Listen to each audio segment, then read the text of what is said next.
अयोध्या में रामलला की प्राण प्रतिष्ठा के अवसर पर जो संगीत बज रहा था वो उस पूरे कार्यक्रम को और भी ज़्यादा मनमोहक बना रहा था। उस संगीत के पीछे की अवधारणा क्या थी, ये हम बात करेंगे कवि, साहित्यकार, संगीत के मर्मज्ञ और अयोध्या पर लंबे समय से रिसर्च कर रहे यतीन्द्र मिश्र से। सर, कल का जो भव्य आयोजन था जिसने पूरी दुनिया में जो भी राम को चाहने वाले हैं या नहीं भी चाहने वाले हैं, जिन्होंने भी देखा, उनके मन पर उस पूरे कार्यक्रम का असर जरूर पड़ा। ये असर पैदा करने में क्या भूमिका रही आपकी और आपके पीछे जो सहयोगी थे?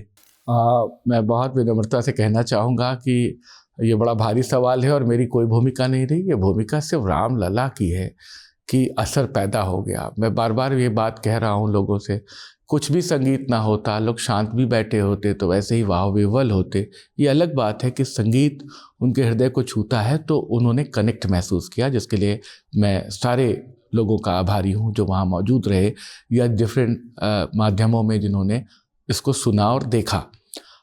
जब इसकी पूरे कार्यक्रम की रूपरेखा बन रही थी तो 3-4 महीने पहले ही मैंने श्री राम जन्मभूमि तीर्थ क्षेत्र को एक पूरा अवधारणा प्रारूप बना के दिया था कि जिस समय भगवान को पधारा जा रहा है उस समय मंगल ध्वनि होनी चाहिए, क्योंकि हर पर्व अनुष्ठान में और ख़ास करके दक्षिण के मंदिरों में भी जाएं जहाँ पूरी परंपरा है संगीत सेवा द्वारा, तो वो संगीत सेवा होनी चाहिए। ये बात सबको पसंद आई। उस मीटिंग में श्री नृपेंद्र मिश्रा जी भी शामिल थे, उनको भी बहुत पसंद आई। श्री चंपत राय जी ने और पूरे श्री गोविंद देवगिरी जी ने, पूरे ट्रस्ट ने उसको सहज अनुमोदित किया कि ये काम होना है और इसको आप करिए।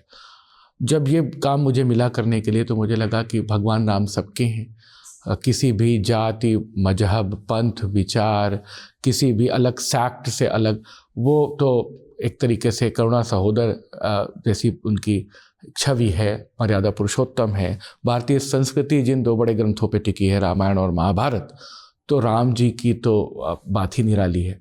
और मुझे लगता था कि जिस तरह से राम वन गमन करते हुए गए और चित्रकूट से लेकर किष्किंधा से लेकर धनुषकोटि से रामेश्वरम, पूरा एक जुड़ाव बनता है, कनेक्ट बनता है श्री राम का। क्यों ना कनेक्ट संगीत में बनाया जाए, क्योंकि हर राज्य के लोग आएंगे, हर तरह के लोग आएंगे।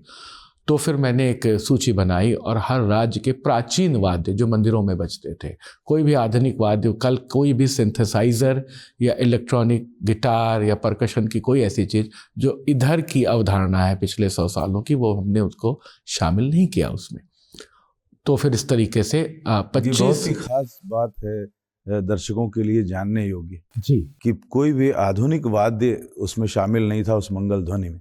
तो फिर उसके बाद ये हुआ कि कुछ दुर्लभ वाद्य भी ढूंढे जाए। तो हमने मतलब अब वीणा बहुत कम लोग बजाते हैं, या सुंदरी जो शहनाई की तरह एक वाद्य यंत्र है, रावण हत्या जो राजस्थान का है, वो सब उन सारे कलाकारों को जोड़ा। इसमें मेरी मदद संगीत नाटक अकादमी नई दिल्ली ने की। उनके अध्यक्ष संध्या पुरीचा जी का आभारी हूँ कि उन्होंने बड़ी मदद की और हम लोगों की 3 महीने तक मीटिंग होती रही। 3 महीने में एक राज्य के कलाकारों से जुड़ाव करना, उनको शामिल करना, फिर उनके ऑर्केस्ट्रेशन को आपसी समूह में बांधना। और फिर ये दिमाग में आया कि बहुत सारे युवा होंगे, बहुत सारे लोग होंगे, शास्त्रीय राग तो बचेंगे, किस तरीके से हम उस भावना को, उस भक्ति को दर्शा सकते हैं। तो श्री राम से संबंधित जो पद और अर्चा की बातें हैं जो बहुत मशहूर हैं, हमने सब इस्तेमाल किया।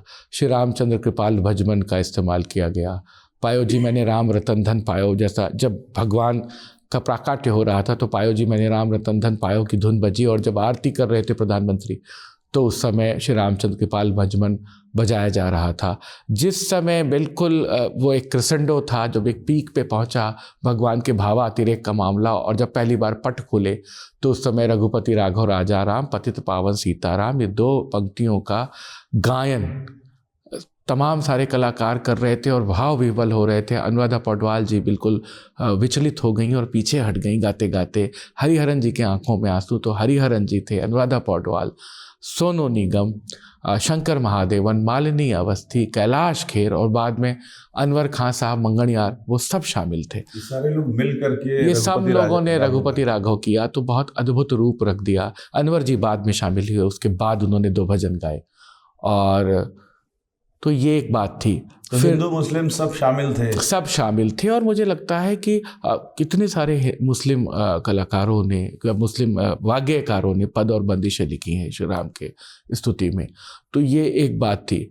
फिर हमने, मैं आपको सूची बता देता हूँ, कर्नाटका से वीणा थी, महाराष्ट्र से सुंदरी थी, पंजाब से अलगोजा था, तमिलनाडु से नागस्वरम और तविल था, केरल से चेंडा था, दिल्ली से शहनाई थी, रावण हत्था राजस्थान से था, उत्तर प्रदेश की बांसुरी, ढोलक और पखावज थी, उड़ीसा से हमने पुराने कुछ वाद्य यंत्र मंगाए थे जिसमें मर्दल अब जल्दी बजता नहीं है, वो था, पश्चिम बंगाल से श्रीखोल था, असम से नगाड़ा था, मणिपुर से पुंग था, उत्तराखंड से होडका था, झारखंड से सितार था, आंध्र प्रदेश से घटम, बिहार से पखावज और गुजरात से संतार, छत्तीसगढ़ से तंबूरा। तो इस तरीके से ये रचा गया। फिर अलग अलग पॉकेट्स में भी लोग बैठे थे कि जब प्रधानमंत्री आए भगवान का सब सामान लेकर के, तब बजना शुरू हुआ मंगल ध्वनि। पहला ही गीत हमने श्री राम का गुणगान करिए, राम प्रभु की सभ्यता का, भव्यता का ध्यान रखिए, जिसे पंडित भीमसेन जोशी और लता जी ने गाया है। फिर ये होता रहा। मंगल रचने के समय जो राग बजाए जाते हैं, जो कि दोपहर का वक्त था, बिल्कुल मध्याह्न अभिजीत मुहूर्त का, तो सारंग बज रहा था, हमने देश राग बजवाया, बहार बजवाई। तो वो पूरा एक अवधारणा विकसित थी संगीत नाटक के साथ, कलाकारों के साथ, सारे गायकों से जिन्होंने कल बिल्कुल से प्रदर्शन किया। उन्होंने किसी ने प्रैक्टिस नहीं की थी। सब, मैंने 1 हफ्ता पहले सबसे फ़ोन पे निवेदन किया था कि आप पधार रहे हैं, हम चाहते हैं कि आप 5 मिनट दें और एक कोई स्तुति गा दें। सब ने खुशी खुशी हाँ कर दिया और कोई अपने वादक भी साथ लेके नहीं आए। उन्होंने कहा वहाँ जो वादक होंगे हम उनके साथ गा देंगे, कोई वादक ना मिला तो हम अपने इलेक्ट्रॉनिक तानपुरे पे गा देंगे, जो हमारे वो तानपुरा आजकल अंग्रेज़ी ढंग से मिलता है, लेकिन हम कोई आपकी भीड़ नहीं बढ़ाने वाले, अब क्योंकि स्पेस कम था, जगह कम थी जहाँ से हो रहा था। और एक बात मैं ज़रूर कहना चाहूँगा आपकी टीवी पर कि जितने कलाकार आए, जिस भी प्रदेश से कलाकार आए, किसी ने कोई पारिश्रमिक नहीं लिया। बिना पारिश्रमिक के एक तरह से राम जी की भक्ति में काम हुआ। बहुत खुशी की बात है कि मैं इसमें शामिल हो पाया और अपने मन से, अपनी सीमाओं में जितनी मुझे ज्ञान है और जितना मैं संगीतकारों से पूछ करके कर पाया, मैंने उसे रचने की कोशिश की। और मुझे लगता है कि जिस समय शहनाई, नगाड़ा, तंबूरा, शंख सब बज रहा था, नागेश्वरम बज रहा था, भगवान उत्तर भारत में है, भगवान की जब अवतारणा हो रही है 12 बजे, तो साउथ का नागेश्वरम बज रहा है, जो हर मंदिर में वहाँ बजता है। तो एक तरीके से उत्तर दक्षिण समन्वय करना था, पूरे भारत को एकात्म सूत्र में पिरोना था। और मुझे लगता है कि इसमें सारे कलाकार सफल रहे और उसमें सबसे बड़ी कृपा ऊपर वाले की है, प्रभु श्री राम की। आपने इतनी संगीत की बातें की और उसमें बीच में जब राम का गुणगान कीजिए कहा, तो एकदम से इच्छा हुई कि काश की भीमसेन जोशी भी शामिल रहते, जीवित होते और शामिल रहते। ये लेकिन जो उत्सव है जतीन, वो चल रहा है जी, प्राण प्रतिष्ठा हो गई, लेकिन अब उत्सव अब भी जारी है और पूरी अयोध्या में लोग ही लोग नजर आ रहे हैं और पूरे देश से लोग आए हुए हैं। ये उत्सव अभी लंबा चलने वाला है, तो क्या कुछ आप लोगों ने इसके लिए किया है? जो उत्सव जनता खुद मना रही है, उस उत्सव को और 4 चांद लगाने के लिए। श्री राम जन्मभूमि में प्राण प्रतिष्ठा के बाद एक मंडल पूजा शुरू हुई है, जो 48 दिन की होती है। 48 दिन तक भगवान का विभिन्न प्रकार से, विभिन्न शैलियों में एक शास्त्र सम्मत ढंग से पूजा होगी। तो हम उतने दिन का एक संगीत समारोह कर रहे हैं, जो भगवान के आगे राग सेवा होगी। उसका एक वही रखा है, शीर्षक ही उस उत्सव का नाम रखा है, श्री राम राग सेवा। तो श्री राम राग सेवा में सारे कलाकार जो अपनी भक्ति में भगवान को सुनाना चाहते हैं, जैसे कि तिरुपति बालाजी में लोग आकर के उनके संगीत में कार्यक्रम करते हैं, सारे मंदिरों में होता है, संकट मोचन समारोह होता है यहाँ बनारस में, गोविंद देव जी के मंदिर में जयपुर में होता है, जहाँ कुछ भी होता है। और भारत में जितने प्रकार की विधाएं हैं, शास्त्रीय संगीत की, उपशास्त्रीय संगीत की, लोक संगीत की, सुगम संगीत की, जितनी शैलियां हैं, जितनी शैलियों में नृत्य, गायन, वादन के द्वारा भक्ति अर्पित की जा सकती है, वो इन 48 दिनों में दिखेगी, जिसका शुभारंभ 26 जनवरी से होगा। और इसको मैंने ही पूरा इसकी परिकल्पना की, इसके पूरी रूपरेखा बनाई, ट्रस्ट ने उसमें सहमति दी, कलाकारों की सहमति हो गई। लेकिन मुझे लगता है कि उन कलाकारों की सूची, वो कौन कौन लोग होंगे, कब क्या करेंगे, उसे श्री राम जन्मभूमि तीर्थ क्षेत्र को जारी करने दीजिए। ये कहाँ होगा? ये किस जगह पर होगा? मंदिर परिसर में होगा।